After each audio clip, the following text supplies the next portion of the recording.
at least. I've seen him talking about it before, where he's actually played with these guys before, whether it was in the challenger scene for PC and then slowly transitioning over to the box. It's not exactly a foreign roster to these guys. I think that synergy is going to be pretty impactful as far as looking for the initial win over SoaR. Well, it's definitely do or die for both Rival and SoaR Gaming as they go into the first game in this best-of-3 set. Winner moves on, loser goes home. And nobody wants their spring split to end just yet. I mean, everybody's looking for that shot to make it ultimately to Sunday for the finals.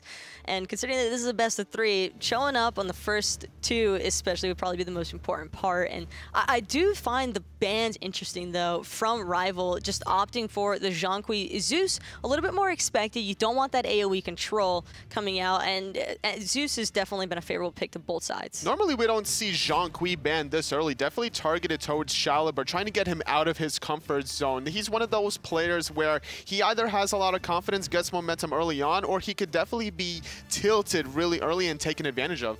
But leaving that Susanoo open on the side of SoaR Gaming, that is going to be a pretty rough one for Rival to deal with, just considering how much early jungle presence that they could potentially pick up. Sylvanas and Poseidon locked in for Rival. Really good control here, both offensively and defensively out of this Grover-looking character. Poseidon's going to have a lot of damage here. The cripple is the one factor to really shut down Susanoo. You're going to prevent him from getting out of that Stormcauda third strike along with the Jetstream teleport.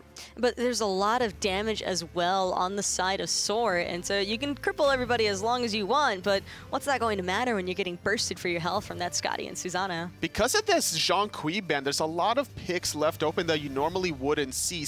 When's the last time we saw Scotty that wasn't locked in by either team in their first phases? Well, I think it's interesting that Scotty even managed to make it through at this point in time. I mean, we know when it comes to the world of PC, EU hasn't exactly favored Scotty, but in the Xbox, it's an entirely different realm. And these guys absolutely love a Scotty for the most part. And when you're permitting a hunter such as Zaxi to get a controlling duo character like this, I think that's kind of scary. Zaxi's definitely one player to look out for SoaR Gaming. He's not afraid to take any sort of boxing potential. Rival, on the other hand, Atoman's going to have to think of ways of playing relatively safe against this god, because it's not something you want to go into the laning phase and try to outbox, especially when it's going to be a 1v2 in your disadvantage when you have to always face against the Kaldir. And considering that the Hercules has just been locked away for Team Rival, what would you like to see in response for SoaR to try and deal with some of that early aggression? I would definitely love to see an Osiris here coming out of SoaR Gaming. That's going to shut down the healing from both the individual heal from Hercules and the AoE heal from Sylvanas if he hits that Lord of the Afterlife on the form of Medieval Doc. I'm not sure if that's something he's been practicing on the console side of things, but it's definitely a great aggressive option here. But with the Athena coming through, and there's the Osiris you just mentioned, that's a solid call out right there. But I really like this Athena pick because the taunt provides so much setup for the Scylla, and when you're able to consistently spam the Athena taunt on top of the Susanoo pull-in, that's really, really great setup. That's what you really need to look for to get that team synergy. You're looking for the Guardian to set up your mid laner as well as the jungler, and there's great setup here, not with just the Athena, but also the Susanoo finding the pull. Looking at these two rosters and drafts right now, Tolly, who do you think's taking game number 1? There's a lot of burst damage from Rival in the form of Thor and Poseidon, that mid jungle. So I favor the 2v2, but if the supports start rotating in with Athena and Sylvanas, I gotta give it to SoaR Gaming, especially in the later stages once Osiris makes his presence known. Well, it's time to find out who's going to be taking first blood of this best of 3 here today, and we've got Hindu and FDOT. Take it away. 2 in a row. 2 in a row. They gave us 2 in a row. They did. Oh, that's incredible. And by them, it was me, but yeah. Yeah, but I'm trying to play it up, man. No, I'm sorry. Come on. Anyway, SoaR versus Team Rival. What do you think about picks and bans, Hindu? I really thought 420 was yesterday, but the fact that Rival gave SoaR both Susanoo and Scotty, Lit. they're lit. Yeah. Little out of control here. I don't get, like, look at Rival's composition on paper. When you look at the team they've drafted here, the problem is all latest is mid game where they really come on stride. SoaR, if you let them get to late game, you're done. So I do have something.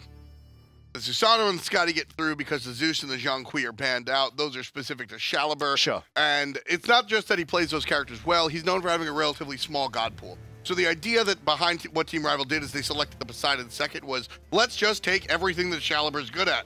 but Scylla is still there, still totally a viable pick, especially if your jungler is going to be Susano. So SoaR Gaming, I think, already starting on space number 5. And Rival, with the decision to focus Chalibur in the picks and bans, I get it. That's fine. Like, if you want to go for a weak member, do it. Yeah. But you can't, like, ignore the rest of the team and go, well, as long as we focus Chalibur, it's going to be okay to give them Susano and Skadi. Yeah, I think that's a little bit too much. Team Rival here, you heard Rapio talk in the interview saying, like, look, man, we're the top of Europe, but that's really not anything to champion Sure. about. How can we transition that into the end? How could we show NA that we're the real deal? This is not how you do it, unfortunately. Gameplay, of course. This is all on paper. Hey, this is paper. Picks and bans is paper. When you look on paper, you know how strong Susano and Skadi are. That's why they both received nerfs recently as well. Yeah. That's why they've been consistently banned. But getting through here means that Rival, if Rival win this, then it's like, okay, we've got a talking point now. Rival are trying to prove that EU are here to play and can compete against console. That's never been a thing. We've never been able to go and have an EU team do well against North America's console scene. Yeah, it'll be very interesting. SoaR is obviously the top card if you've been paying attention to the SCL. Not only are they a relatively strong team, sure, in North America, but especially against Europe. Rival. I mean, Rapio said himself, look, Europe is considered the second pony here in the console world. So. And rightly so, because they didn't manage to make a single game. They didn't manage to get a single team to Worlds this year. And now they're coming to the new season. There was high hopes over in Europe. We saw some of the European performances last year. They were pretty solid. But when they met up against North America, it was a completely different story. Bear with us real quick. Teams are just going to remake the game. Some technical difficulties with the sound. So we're going to hang out Waldorf and Statler style. Just letting you guys know what's going on there in the back. Yeah, pretty much. That's all we ever do. I mean, a lot of times we just kind of sit here and everybody's like, hey, bring us the game. We don't care. So I figured I'd give you a little bit of the inside scoop. At least What inside scoop? Of what, the remake? Yeah, what's going on? Oh, okay. You gotta give them, give them a little something. Well, these guys are getting themselves ready as well. There's the rifle squad for you, all from Europe. Those kids have got a lot to prove for themselves this split. They are probably considered the best team in Europe right now. And some of the names on that roster, like you've recognized them before, Watson, Rapio, Atonement, Gnome, they have been around for a little while in the European side of the scene. They are the best performers over in Europe, but it's not been enough to beat North America just yet. Is this the day? We'll find out. Well, with the picks and bans, like we said before, kind of ad nauseum, I don't know about that, but, it all takes place in the battlefield. We'll see how it goes. Rapio, obviously very, very confident. Atonement, also a confident guy himself. I'm talking about Rival as well, about the picks and bans strategy a little bit more, is the fact that if they lose game 1, they can look back and go, we messed up in picks and bans. If they can play well in this set and try to play to their strengths, they have drafted a mid-game composition. Yeah. Early to mid is where their strengths are really going to lie. They have to make sure this game is closed out by the end of the mid-game towards the start of the late game. If this goes into the full late game, they're going to have issues with the amount of damage that the enemy's going to be able to output compared to what they're going to have themselves. I mean, Rival, they're known for kind of this mid-game composition stuff, honestly. It's Watson and Rapio that really come together in the mid and jungle roles, respectively. And those guys kind of really drive the whole game forward. And so that's kind of what they're leaning on. Have Poseidon get some early Krakens right after level 5 and allow the jungler to really transition and make that happen. On the side of SoaR, though, a little bit of a different story. Kaden, not exactly the focus here on this team. No, not really. We'll see what he can actually do in the performance as this one goes on, though. The North American side technically have a leg up, even though most of these guys on the side of SoaR haven't been around as long as some of those EU kids have, or have been in the spotlight as much. But they still have to represent North America, you know? Like, they have the fact that they're North American right now. They compete in the best league, as everybody's seen over in SCL. Exactly, and you take a look there, the mid laner, Chalibur, he's the one talking right in the middle of your screen. He's from the same town as Zapman, so he's actually going to be representing a little town in New York, so he's got big stuff on his shoulders. But all the way down there at the end, Zaxi, he might be a little familiar to you. He was at the World Championships, commentated with us, and was on the analyst desk just to go through things for the console side of things.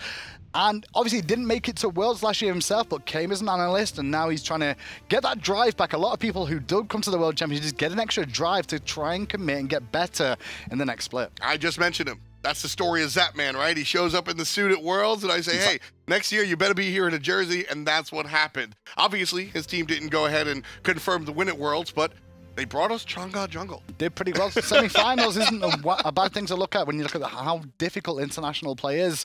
They'll be looking for more this year as well, as will these kids right now. I like to see how they all sit in these chairs too, because obviously when you're on a console controller, everybody sits differently. In the chair, or has a different way of getting comfortable at home. Maybe it's lying in your bed, sitting on your floor or something like that. Well, There's one of my favorite pro gamers plays Counter-Strike, and he has the chair leaned back all the way. It's a mouse and keyboard, but he leans back at like it's like a low rider. Exactly, like he's almost laying down completely. I don't think we'll see any of that here at our SCL LAN. Well, at LAN, you've got to kind of adjust to the LAN environment too, which means that you may have to be sitting up straight, and you're not used to it as well. Those little things come into play. Obviously, the monitor may be a different size than what you're used to as well, so you've got to adjust to that. Maybe your graphics are even better as well, so you've got extra things to deal with. Everything all set. Unfortunately, like we said, we had to remake the game, but here, we're right on in it. Getting right to it, you can see SoaR playing it nice and safe in the backside, and the team rival walking together. Jungle looks like he's going to be starting on the solo side. Rapu and Gnome going to double up on that short lane. I think that's a pretty wise idea up against an Osiris at the start of the game. Osiris' lane dominance is very, very strong. His wave clear is going to be a bit more influential than Gnome on that Hercules. Now, Gnome has been around the scene for a long time. He used to play on PC in the Challenger Cup scene for a long time. One of his best gods, if not his best god, is this Hercules. But can he make it work when it matters up against SoaR? That's the big question. And going back to, you want to talk history, Medieval.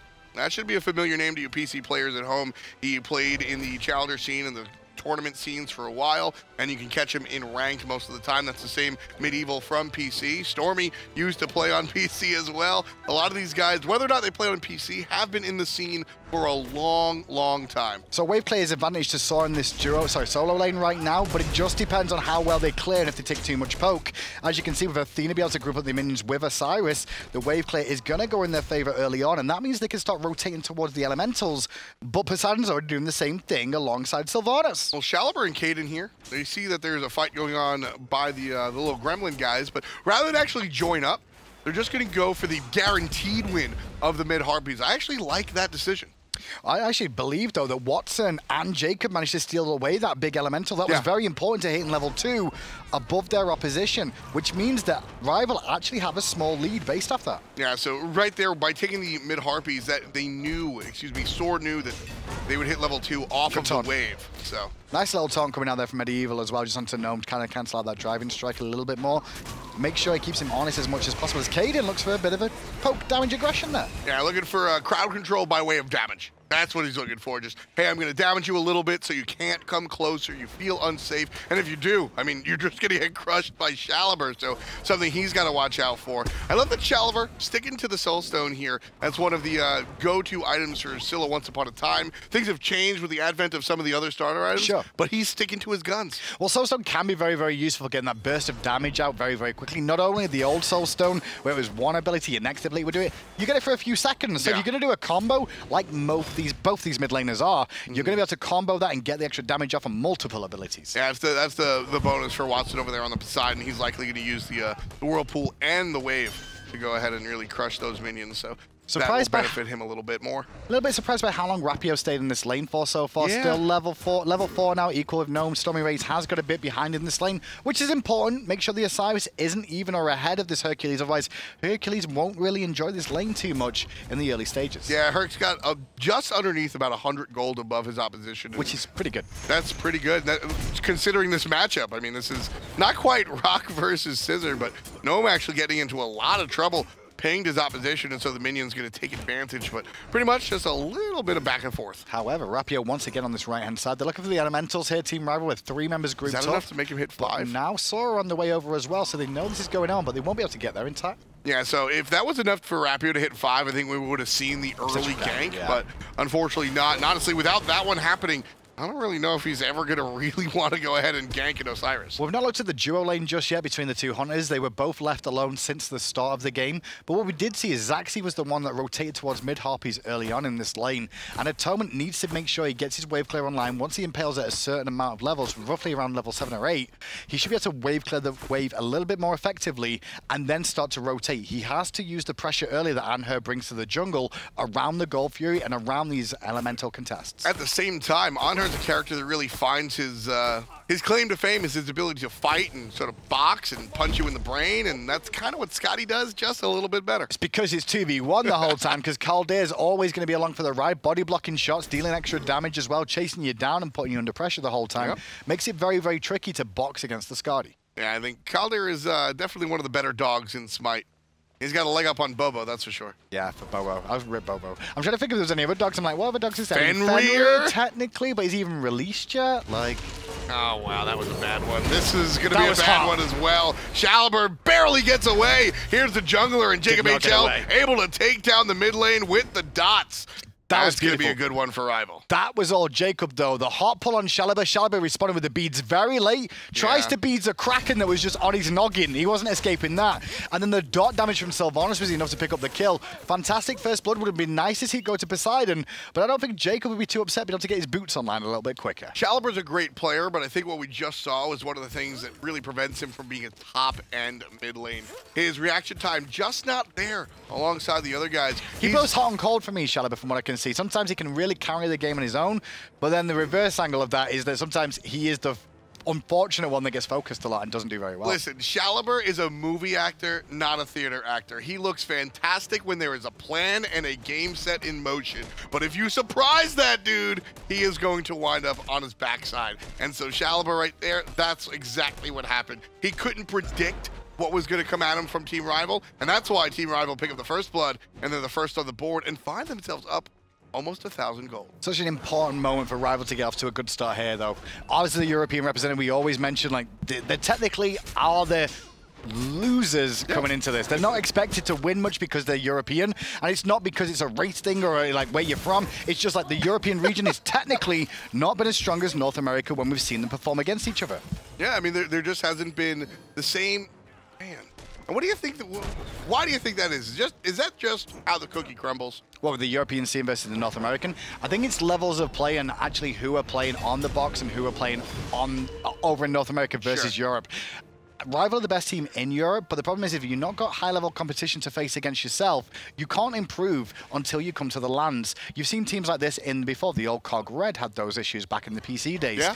Then when TSM were like on a wave and a tear, they slowly started to fall off, and we may even see Energy do that too.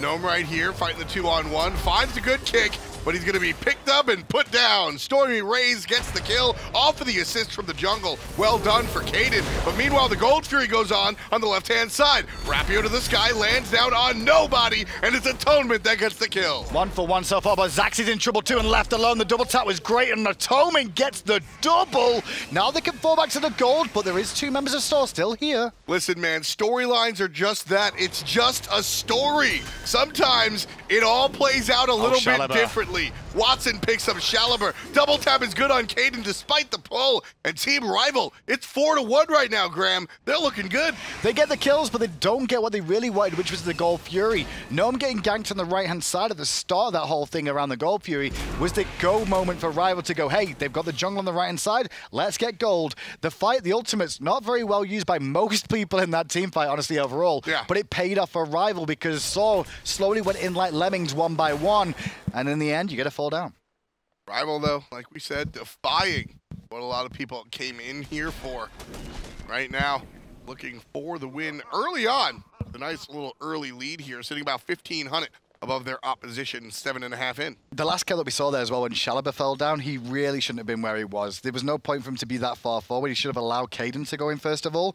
In the end, he got isolated by the Whirlpool, which means he couldn't backstep towards his teammate, and then he gets picked. Again, SoaR gets surprised, and SoaR gets put down.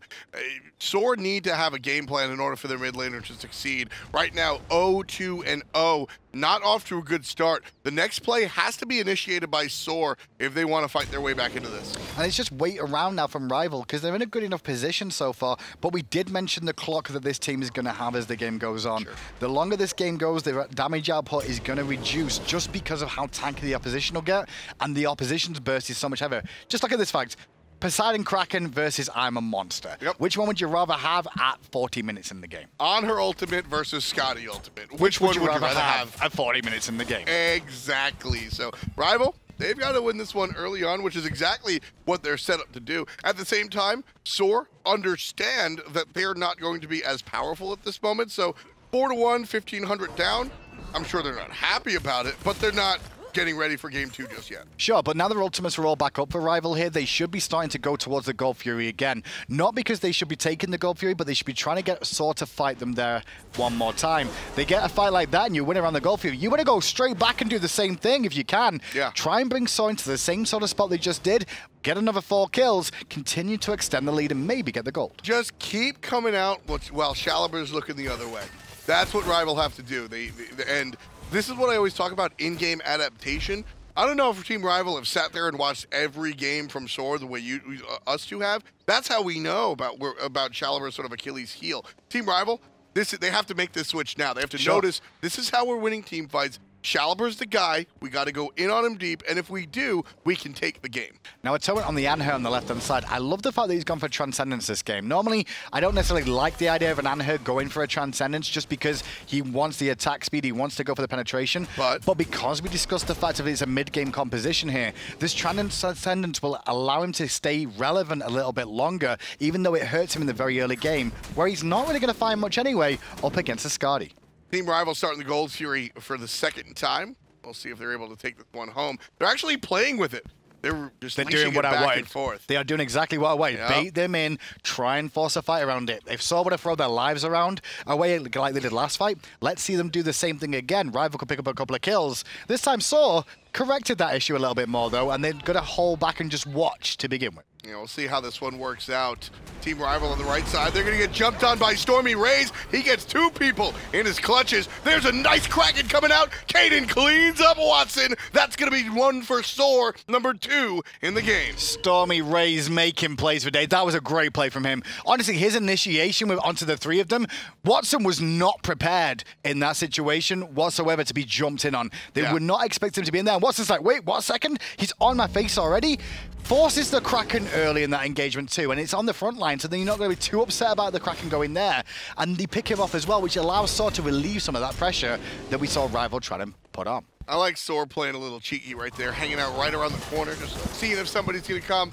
Nobody really takes the bait from Team Rival, so they just continue on, picking up the oracles of the left side. SoaR is going to enhance their vision just a little bit. We'll say, just watching Gnome then after that little skirmish and where we saw Watson fall down. Gnome's a little bit lost in the woods there because he came towards mid lane, stuck around there. I watched a whole wave of experience go under his tier 1 tower on the right-hand side. You can't be letting that happen because you will allow level leads to be created. Remember earlier on in this game when Osiris was a little bit down against the Hercules? Yep. It's not going to stay that way for long right now. You can see that experience already. Absolutely, and that's one of the bigger deals about playing one of these lopsided matchups is that if you know you're going to have trouble, or even if you know you're going to be the aggressor in the situation, you have to play to that strength and or weakness. You can't just kind of play as if everything is just 1v1 black and white. You have to play the individual matchup, and small things like letting that wave hit the tower, that's going to last for a while. And it's small things versus big picture, because the small things do develop into the big picture that causes the potential problems as the game goes on. I say it all the time, Graham. Butterfly effect. Yep. What you do sometimes, it's like tossing a pebble in a lake. Those ripples go on for the entirety of the match. And generally, sometimes it can come down with the teams being so close that one single team fight, one small mistake of using the beats too early or an ultimate too late is the difference between your team winning and losing the entire game. And you can always look back at that in SMITE and find a potential game-winning moment or a game-losing moment off one small, minute thing that went wrong. And sometimes it's as simple as, I mean, sometimes it's really big. Sometimes it's, well, we got 5-man wiped because we got stuck in the Zeus ult. Oh, well. The other times, it's, hey, man, I used Impale on the wave instead of the player. Yep, I leaped out of position in the wrong angle or something like that. That's just normal to see. I do like the fact that we're starting to see some pressure on the left-hand side coming up from Kaden, though, on this Susano now. Try and pick on Atonement just a little bit. Allow Zaxi to start creating a lead in this lane if he can. Zaxi is going to be very influential as this game goes on. Kaldir is going to bring so much to these team fights that they really need in terms of control. The amount of player damage that we've seen out of Osiris, and there's always the disclaimer saying that's just solo lane poke, it's fake damage, but that's a big part of what the Osiris is going to be doing. Yep. That solo lane poke is what Osiris is in the solo lane. Well, 1,000 of that damage for me came from that one engagement that he did onto Watson where he hit 3 members with the ultimate. So a K came off of that anyway. The rest may be just up against Hercules, which is fine, but 1,000 in one team fight is not too bad for an Osiris to be putting out. He's got the Thorns now as well as the Mystical Mail, so he's just going to be obnoxious in team fights. That's the word. And because of what Watson did last team fight when he got aggressed on, he immediately dropped the Kraken to the Osiris. If we can see Stormy Razor notice that Kraken's coming and Watson plays the same play again, well, Thorns will get popped as the Kraken gets hit, and we'll see Watson disappear just a little bit quicker. Right now, Team Rival going to start up the Gold Fury for the third time without confirming it just yet. SoaR grouping up, and they're going to look for the fight if Rival want it. I want to see what happens with the teleportation. If we do see a teleport out of Stormy Razor, which we do, he goes towards mid lane. And if you notice, Rival can't just fall back here, but Gnome's in trouble. There's a pull on Gnome. Let's listen to SoaR as they try and take out Rival. Good one. I'm on the side.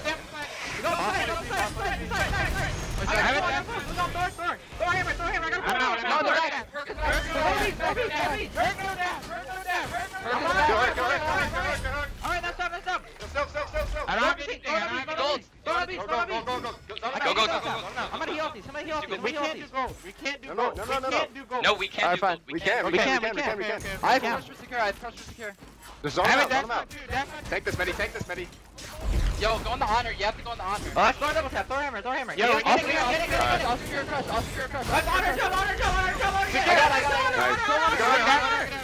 I got it. Get Thor. Guys, look at Thor. Thor. Nice. That's Savanas. Guys, they respawn. Get on. Good job, guys. Nice job. Thanks for the money. Good shit. Can you get this, Joe? The good, the bad, and the ugly. That one, certainly ugly. Do listen to the comms that you could hear. SoaR were very indecisive how that engagement went, of what they wanted to do. Could they do the gold? Could they not do the gold? Descent in the ranks created more of an issue there. One thing that stood out for me, though, was Stormy raising that engagement did so much work on the Osiris. With the mystical mail that he's picked up, went to the back line and was just ticking away, zoning away multiple members. He did end up falling down in that engagement, but he did the majority of the work of spreading that fight out and making sure the members of Rival were isolated for his team to pick on. Caden's one of the larger voices in that team. He's one of the more high-pitched The larger guys. voices, he was the only voice I heard, pretty much, apart from people going, we can't do gold. Exactly, and when it comes down to it, honestly, 5 players following the wrong call is better than half of your team doing it and the other half doing something else. And what we saw right there was exactly, I mean, that should be in the textbook. Yeah, the call was correct to do the Gold Fury. Whoever made the call for the gold was correct in that. The difference is because there was descent in the ranks, everybody got a little bit too flustered then, and they weren't in the correct positions. You saw Osiris at the same time as Caden looking for aggression, potentially, of going in to block them coming in, instead of focusing the Gold Fury, letting Osiris do his job. A little bit of miscommunication there. They have to correct that going forward. This is only game 1. They have chances in the future that situation could be punished. Yeah, it comes out kind of looking like the Leaning Tower of Pisa. It's there, and it did its succeed. job. It does its job, but like you're not going to be stable. Exactly. Things at the same time does give him a lead. So have no clue what that Leaning Tower of Pisa reference was and where you were going with it, but I'm like, I'll follow you. I'm just saying, it's not pretty, but it gets the job done. Mid lane, and it becomes a big part. Once again, more pressure to Atonement, uses that Desert Fury, but Shaliba's got the Iron Monster, but look at his position. The boulder hits him, and the Kraken does more. Big knock-up coming out from Team Rival, sending SoaR to the skies. All 4 players here in the mid lane look relatively healthy, though. But without that mid lane, Zaxi, not so confident, wants to head back to base. Just not sure what Shaliba was. Shaliba really wanted to use his ultimate there, wanted you popped it on the Iron Monster, but he has extra mobility. He's also immune. He should have been running away from that team fight back to the safety of his team. Instead, he puts his back against the tier 1 tower of the enemy, and a boulder comes right through, takes him out. Positioning, like I said, positioning has been Shaliba's sort of Achilles heel, and that's why he does so poorly when he gets surprised, because he's just frequently not in the perfect spot. I like this call from Rival, but I think Caden may have smelt something going on here. Paul Demon's been started by them now. 4 members strong, and now Athena's here too. Yeah, I like that coming. I like that jump in from Medieval. That's enough to send Rival just a little bit backwards. The Gold Fury has kept the 2,000 gold lead pretty healthy. For SoaR, we're tied 8-8 at 18. I think Rival realize they've got an ultimate advantage right now, and they're going to use that with Rapio in the sky. And he's looking for a target, lands on the back end. It's all about Zaxi. Stunned out against the wall. He's going to use beads to get out of there, no problem. Right side, Rapio dealing with a separate deal of Caden. But the team fight going the direction that it did. Team Rival not as confident, looking for the objective. they back off. Messy fight from both teams there. Honestly, I felt Rival did have the advantage. I like the call to go for the Portal Demon. This is a cute play. But this is a little bit, there's wards down this time round though, Tom. And they invested a little bit more last time. Great taunt and the burst damage from Zaxi. We warned you, Scotty's here. I thought Hercules were tanky. He gets blown up. Stormy Rays takes out Atonement. Trouble for the support. Cut him down. Jacob HL, he's going to hold that L. Double kill for the Hunter. And the Portal Demon go in the way of SoaR. Listen, Hercules is great, but he's not great when he's got anti-heal of a Brawler's beat stick to deal with, coming out from a god that can put out massive amounts of damage in terms of Scotty. You cannot, as a frontline tank, survive against a Scotty when she starts to build penetration. The classic Hunters on Scotty will always go for pen builds. Silver Talisman is a bridge item. It's health when you have no health. But it's not enough health right there. And with that being the only health item next to the Mark of the Vanguard, just not enough for Team Rival's solo laner. He finds himself with his 3rd death of the game, just feeding the Norse Hunter. Scotty looking clean, 3-1-7. We mentioned the composition from Rival as well. Mid-game, we're in mid-game right now, but look at the lead that SoaR currently have. It's only around 4,000, but this will get worse as time goes on. They're not winning the engagements as well as they want to. Their composition is going to start to falter now. Now they have to rely on superior positioning, superior setup potential, and execution has to be perfect to try and bring down the SoaR comp. And that right there is exactly how Rival's been playing. We're just not seeing it happen since the original beginning opening moments. Start was good, but it needed to continue to be pressured on that, and they didn't manage to find the pressure they were after, and they've given the SoaR now an easy window to just get back in and be like, okay, now we're in control. We're in the driving seat. Rival's composition is all acceleration and no top speed. And they just weren't able to keep up with SoaR. And now as the mid-game turns into the early-late game, we're coming into a position where SoaR have control. Team Rival aren't mathematically out of it in the sense that this composition can still fight at this moment of time. You just have to play it correctly, and we're not seeing it from Rival. Gold Fury started out by SoaR, already down to 75. Team Rival are here. This is a big moment. Atonement needs to make a play with the Desert Fury, potentially going to try and wrap around the back, but he's not going to get peeled for right now. No, instead he's in trouble. Look at the damage! And that was a tank! That's Crush. That's Crush. That's Crush! Up in the sky comes the jungler, waiting. Choosing his moment. Atonement low, lands on Kaden for help. Double tap, not going to be the option. Instead, looking for the escape. Jacob HL gets jumped on. Jacob's Sylvanas is going to be dinner. But where's the team? SoaR's not looking for it. They're looking for the objective. Already halfway down. Now this is better of the comms from SoaR here. Look how Stormy's zoning 3, and Kaden's going to make sure Rapio can't get in there. That's what you want to do. Split them apart. Make sure you've got your options covered so nobody can get in for free. This worked out so much better. For as amateur as the first shot at Gold Fury looked by SoaR, this looked just as professional. 2 separate players, like you mentioned, zoning in 2 different directions, understanding what players are going to bring that damage onto the objective, going right for the tier 1 tower. Very nice sequence if you're a SoaR fan. 13-8 read the kills, and with that objective, SoaR are sniffing up at that 10K mark, 7,500 in the lead. We didn't mention as well, but the tier 1 tower on the left drops down there as well, which opens up the map even more so for SoaR's favor. It means Rival have got to stay further back or ward deeper in their jungle to make sure SoaR can't come and invade over and over again. It also means that Rapio playing this Thor, his positions for ulting and not necessarily getting caught out in the jungle becomes more limited, which means he's got to start ulting from further back as well. You mentioned his name, and I have not been impressed with Rapio today.